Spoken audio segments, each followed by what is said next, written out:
Hello, everyone. I continue my look at Dr. Michael Benitez, Dean of Diversity and Inclusion and Title IX Officer at Puget Sound University in Washington State. In Part 1, we were given a brief glimpse at Dr. Benitez's sociological beliefs before an audience of grade schoolers. In this and the concluding video in this series, we will be looking at sections of a lecture he gave in October of this year at South Seattle College. As a quick side note, however, in doing a brief round of research into Dr. Benitez's curriculum vitae, I could not actually find a reference to what he is a doctor of. Mentions of his being a doctoral candidate in educational leadership and policy studies at Iowa State University are mentioned in some of his available profiles and biographies, but I am uncertain if he has actually completed his doctorate. Nevertheless, he is referred to frequently as doctor, so, extending the benefit of the doubt, so will I. A link to the full lecture will be provided below. It is nearly an hour long, so I will not be reviewing it in its entirety. Instead, I will be showcasing what I feel are his most interesting points, claims, and arguments. With that said, let us begin. To Sol, to President Gary, who I just met, thank you for the invitation. Thank you for inviting me to share this stage and to engage in the collective journey.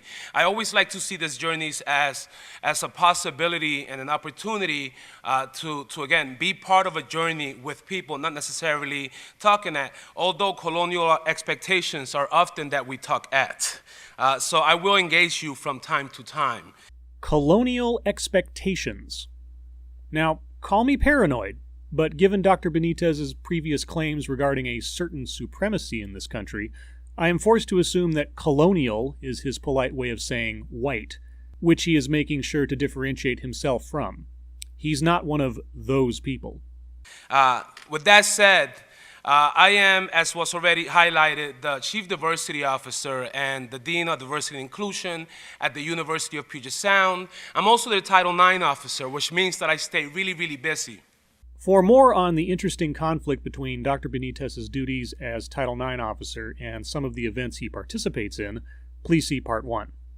Yes, this is a shameless plug. But then, this is my show, so, yeah. And in that light, I also like to translate that in two ways. In one way, I like to say that I'm one of the most liked persons on campus because I get to do this incredible and wonderful work that is called diversity, inclusion, equity, multiculturalism, and be attentive to those issues. Except for whatever might be considered white culture, of course, because that's colonialism, and supremacy, and bad. As will soon be told in so many, many, many words. It's not only at the ground, but also from a structural place, because it's so important to address the power that is in there.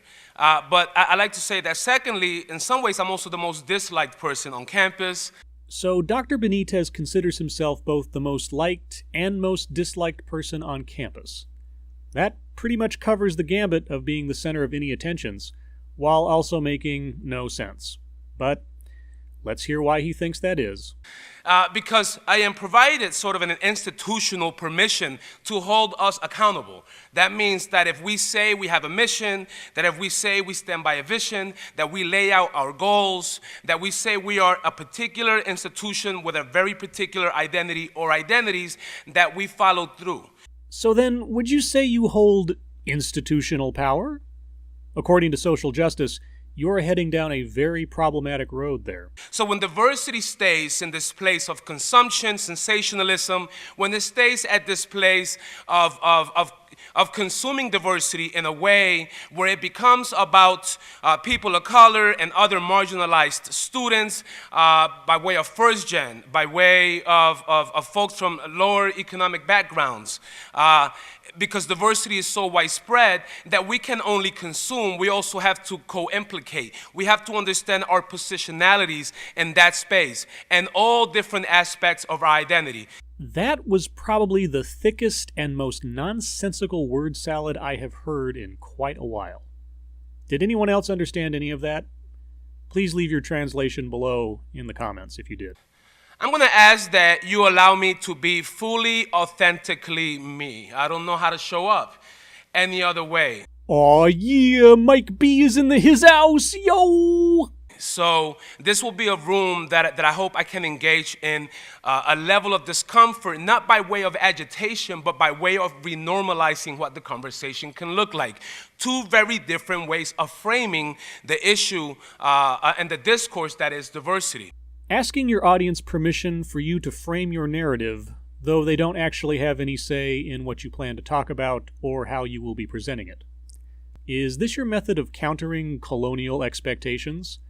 Instead of talking at your audience, you simply insert the pretense of choice and having a say in the discussion and carry on as you meant to all along? Interesting. When nice meets honest. This is the Northwest, right? When I got here, folks kind of used that lingo quite a bit, right? Oh, you're going to love the Northwest. People are really, really nice. Now understand that I came, before I was here, I was in the Midwest. I was at Iowa State and then Grinnell College. And it's interesting how people are really, really nice, but then when you bring up difficult conversations, all of a sudden that niceness sort of goes away, right? So that nice has its limits. Nice is so as long as you don't make me feel a certain way. So once you start talking about race and gender and religion and other areas that challenge my dominant well-being, all of a sudden I'm not gonna be nice. How is this surprising to you? Do you commonly conjure friendly conversations when you challenge someone about race, or gender, or religion, or any other controversial subject wherein challenging them is to imply they're being intellectually or morally stagnant? Do you feel entitled to a friendly response to such an implication? But it shows up here in a different way, right? In very kind of passive-aggressive ways. Folks choose to maybe ignore you or engage in adverse racism, so not to deal with racism by way of avoiding you altogether, right? Well, if they know you have a tendency to initiate challenging conversations about race, conversations that are inevitably judgmental and contentious, then yes, I could see people making an effort to avoid you. Though I think it would have more to do with the content of your character, not the color of your skin.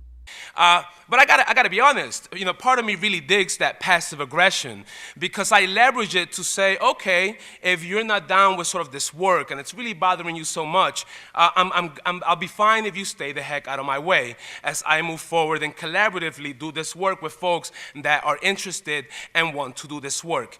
So wait, which is it?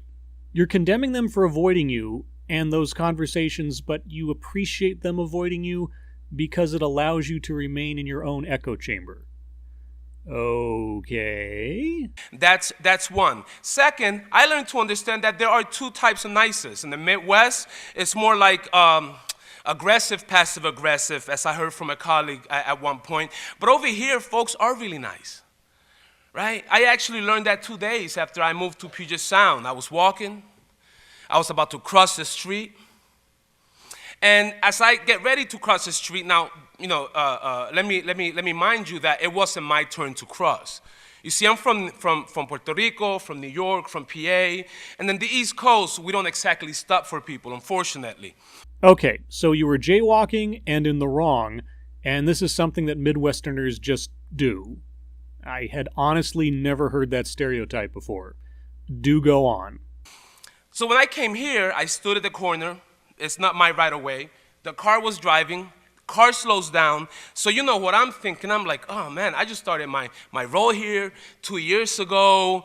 I can't deal with this right now. If this person says, a derogatory term or screams something out the window, I'm just gonna have to hold it in. Because that's something that usually happens to people of color. And it happens to people of color literally almost on a daily basis. Well, if you have a habit of crossing the street against the light, why are you at all surprised by drivers being angry at you, whether it's in Seattle or the Midwest? Are they always and only white drivers? Are jaywalking white people never yelled at? What in the world are you talking about? Right? I experience it almost on a daily basis. Right? But no, to my surprise, the car pulls up, and all I see is hands. I just kind of see this out the window. So I'm kind of watching and I'm saying, here comes the middle finger and whatever else folks want to throw at me. But then I look closer and I see more hand movement. Now it's looking more like So I'm like, okay, somebody's getting down, they're listening to some great vibes in the car, maybe they're slowing down because of that. But then as I kind of look closer, and as the car came closer, I noticed that the person was doing this. Like saying, go ahead, came to a complete stop, allow me to cross, and I was like, wow. The Northwest is really nice, right? Folks are really nice. Are you a mind reader? How do you know that was them being nice? Maybe they were just being pragmatic about not wanting to risk hitting an idiot who was walking out into traffic against the light. This is the conversation that I have to have with my son in the reality of today's world of police brutality and violence. Now, let me be real clear with folks. I support police. But I have nothing against the police. But And I think that they are necessary. But I think there it is. that it is important that we address the police terrorism that we're seeing by way of the way social media has highlighted how quick they are to act against particular folks. Now, I could stand here and provide a bunch of data or videos, which I'm not too crazy about providing these videos or even sharing them, because in some ways that's like taking us back to the 1800s when they used to send postmails of lynchings. So you're not going to provide data or videos on what you're talking about because you equate videos of police shootings with lynchings. But you don't have anything against the police. But, oh right, they are all terrorists. But we'll just have to take your word for it. Sounds entirely reasonable. Out of all the recent killings that have taken place, the one that has struck me the most has to be the one down in the Carolinas, not the one where the folks have their hands up, although those are severely as bad. But the one where the officer actually stood behind a car, pointing his gun at what looked to be a black man on the ground with his hands up, and next to him was an autistic adult playing with a toy. And there was some time between the shooting that took place. Now, this person was not shot dead. It was not a fatality. Then why did you classify this example as of all the killings that have taken place? But you got to think about that process, right? You got to think about sort of the colonial mentality that is passed along that allows people for 10 minutes to contemplate whether or not they're going to shoot. Just for reference, the police shooting he is referring to, where thankfully no one was killed, was the shooting of Charles Kinsey in North Carolina. Mr. Kinsey, who was unarmed and had his hands in plain view, was shot by a police officer. And who was this agent of colonialism, as Dr. Benitez likes to refer to it as? Jonathan Aleda, a Latino. Not that it's important to me to mention that so much as Dr. Benitez never does, for some reason. And what determines danger? What causes somebody to somewhat feel threatened for their life when a person is on the ground with hands up? And I think back historically, I think back to the times, particularly slavery times, when the young white male would grow up with a thirst for the whip. Don't you mean young Latino male? Cannot wait to hold that whip and know and understand what it feels like to use it and on who. So when I think about that video, I cannot help myself but to think about that thirst and this person taking that opportunity to finally say, I cannot let go of this opportunity to shoot a black man so I can know what it feels like. And on that scowl of abject rage, we will part from Dr. Benitez for now. Part 3 in this series is coming soon.